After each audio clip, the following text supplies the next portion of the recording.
जय हिंद दोस्तों, एक बार फिर से स्वागत है आपका। आज हम डिस्कस करेंगे जो वैदिक काल से इंपॉर्टेंट क्वेश्चन पूछे गए हैं एग्जाम्स के अंदर। उन सभी क्वेश्चन को आज हम डिस्कस करेंगे। इससे पहले हमने वैदिक काल की थ्योरी डिस्कस की थी। काफी इंपॉर्टेंट वीडियो है दोस्तों, काफी छोटा टॉपिक है लेकिन काफी इंपॉर्टेंट है। तो क्वेश्चन से पहले वो थ्योरी वाली वीडियो जरूर देख के आइए। उस वीडियो को देखने के बाद आपको ये क्वेश्चन बिल्कुल आसान लगेंगे, क्योंकि थ्योरी से ही ये क्वेश्चन निकले हैं। चलिए पहला क्वेश्चन देखते हैं। पहला क्वेश्चन है, ऋग्वैदिक काल में गायत्री मंत्र के रचयिता कौन थे? ये थे विश्वामित्र जी। सेकंड है, ऋग्वैदिक काल के सर्वाधिक लोकप्रिय देवता कौन माने जाते थे? ये दोस्तों इंद्र माने जाते थे सर्वाधिक लोकप्रिय देवता। वर्ण व्यवस्था से संबंधित पुरुष सूक्त मूलतः कहाँ पाया जाता है? तो ये पुरुष सूक्त मिलता है ऋग्वेद में। ऋग्वेद में सूक्तियों का कुल संग्रह कितना है दोस्तों? सूक्तियां हैं 1028। और अगर मंडल की बात करें तो मंडल यहाँ पे कितने हैं? 10। 10 मंडल है, 1028 सूक्तियां यहाँ पे दी गई हैं। प्रारंभिक वैदिक काल में गोधूलि का उपयोग किस रूप में किया जाता था? ये गोधूलि दोस्तों क्या होता है, देखिए इसको अगर हम संधिश का विच्छेद करें तो गो प्लस धूलि, यानी जो गायों के पैरों में जो धूल लगी होती थी उसका यहाँ पे ये उपयोग पूछ रहे हैं किस रूप में किया जाता था। तो ये दोस्तों समय के रूप में किया जाता था। समय मतलब जब गाय चर के आती थी, उनके पैरों में जो धूल लगी मिलती थी, तो उनको देख देख के ही लोग अंदाजा लगाते थे कि टाइम ज्यादा हो गया, शाम होने वाली है। तो ये समय का उपयोग में इसका मतलब माना जाता था गोधूली वर्ड को। अगला है, उत्तर वैदिक काल के सर्वाधिक लोकप्रिय देवता कौन थे? उत्तर वैदिक काल के थे दोस्तों प्रजापति। ऋग वैदिक काल के थे इंद्र, उत्तर वैदिक काल के देवता थे प्रजापति। इनको ब्रह्मा का पुत्र माना जाता था, प्रजापति जी को। उत्तर वैदिक काल में कृषि अर्थव्यवस्था के विकास में कौन सा महत्वपूर्ण कारक था? कृषि अर्थव्यवस्था। उत्तर वैदिक काल में दोस्तों लोहे की तकनीक का जो मतलब लोहे के उपकरण थे उनसे कृषि की जाती थी, तो लोह तकनीक आएगा इसका राइट आंसर। लोहे की खोज दोस्तों ऋग्वैदिक काल में ही हो गई थी, लेकिन उस टाइम पे इसका ज्यादा यूज नहीं होता था। लेकिन उसके बाद के टाइम में उत्तर वैदिक काल में अच्छे तरीके से लोहे के उपकरणों का यूज कृषि के कार्यों के अंदर किया जाने लगा, इसलिए महत्वपूर्ण कारक माना जाता था। पुराणों की संख्या कितनी है? यह है दोस्तों 18। सबसे प्राचीन पुराण कौन सा है? सबसे प्राचीन पुराण है मत्स्य पुराण। कौन सा वेद गद्य और पद्य दोनों में रचित है? यह है दोस्तों यजुर्वेद। अब गद्य और पद्य क्या होते हैं? गद्य होता है दोस्तों, आप इसको सिंपल कह सकते हो, कोई कोई स्टोरी कहानी मतलब नाटक जैसे होता है कोई, या कोई निबंध होता है जिसके अंदर ज्यादा अलंकारों का यूज नहीं किया जाता, उसको गद्य बोलते हैं, जो सिंपल भाषा में लिखा जाता है। लेकिन पद्य के अंदर दोस्तों आती हैं हमारी कविताएं आ जाती हैं, गीत आ जाते हैं, ठीक है, जिनमें अलंकारों का यूज किया जाता है अच्छे तरीके से। इनको अलंकारों का यूज करके जैसे हम कविताएं लिखते हैं उसी तरीके से पद्य लिखे जाते हैं। तो गद्य और पद्य में यही डिफरेंस है। तो जो ये यजुर्वेद था, ये गद्य और पद्य दोनों में लिखा गया था। किस स्थान की खुदाई से भारत में लोहे के उपयोग का प्राचीनतम प्रमाण प्राप्त हुआ? ये है दोस्तों अतरंजी खेड़ा। ये हमने डिस्कस किया था पहले भी। अतरंजी खेड़ा से ही सबसे प्राचीन लोहे के प्रमाण यहाँ से प्राप्त हुए हैं। वैशेषिक दर्शन के प्रणेता ऋषि का नाम क्या था? ये थे महर्षि कणाद। महर्षि कणाद ने दोस्तों उसी टाइम पे मतलब समय और दूरी, टाइम और डिस्टेंस के बारे में बता दिया था, जो बाद में न्यूटन ने बताया था उससे पहले इन्होंने बता दिया था वो।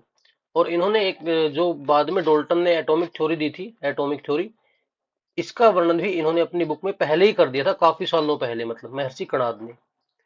किस वेद में पुरुष सूक्त सम्मिलित है? ये रिपीटेड क्वेश्चन है। ऋग्वेद में।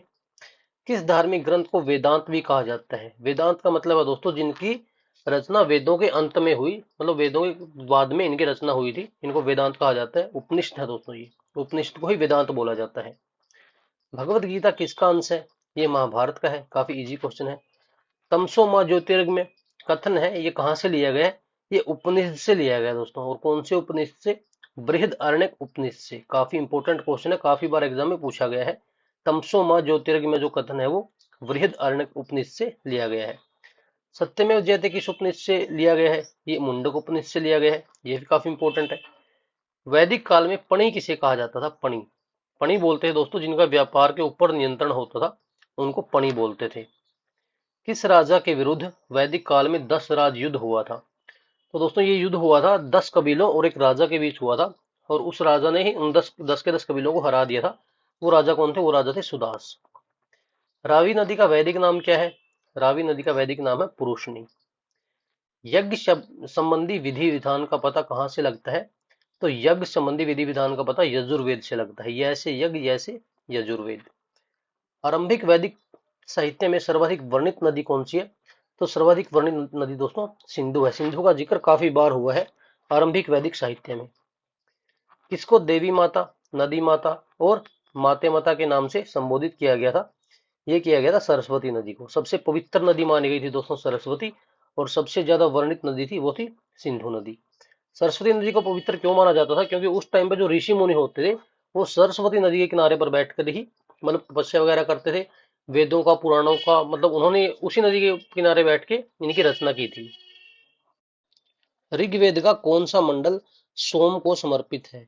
तो सोम को समर्पित है दोस्तों नौवां मंडल। नौवां मंडल सोम को समर्पित है, सोम भगवान को। सबसे नवीनतम वेद कौन सा है? सबसे नवीनतम वेद अथर्ववेद है दोस्तों, जिसकी रचना ऋषि अथर्व ने की थी। प्राचीन भारत में निष्क जाने जाते थे। निष्क मतलब स्वर्ण आभूषण। स्वर्ण आभूषणों को क्या कहा जाता था? निष्क बोला जाता था दोस्तों। काफी इंपॉर्टेंट क्वेश्चन है ये भी। ऐसे ऐसे क्वेश्चन दोस्तों काफी इंपॉर्टेंट होते हैं जो ये पूछे जाते हैं कि प्राचीन काल में इनको किस नाम से जाना जाता था। अगला क्वेश्चन है, न्याय दर्शन को प्रचारित किसने किया था?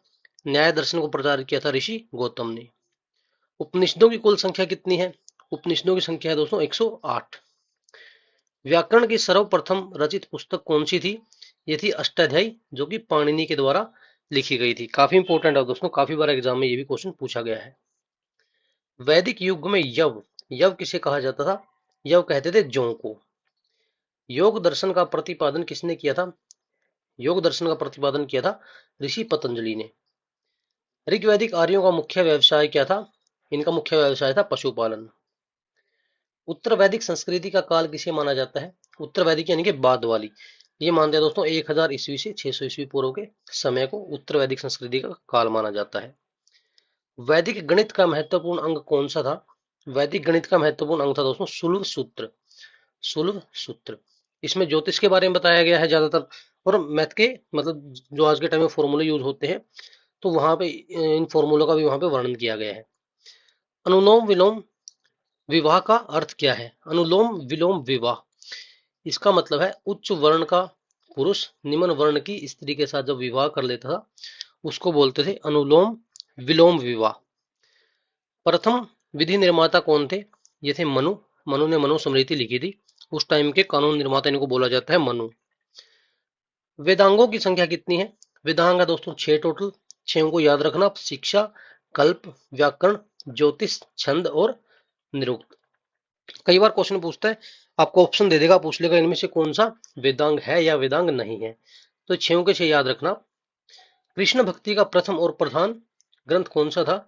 यह था श्रीमद् भगवत गीता। तो दोस्तों हमने सारे के सारे इंपॉर्टेंट क्वेश्चन जो यहाँ से बनते थे वैदिक पीरियड से वो कवर कर लिए हैं। वीडियो को पूरा देखिए। अगर वीडियो पसंद आए तो लाइक जरूर कीजिए।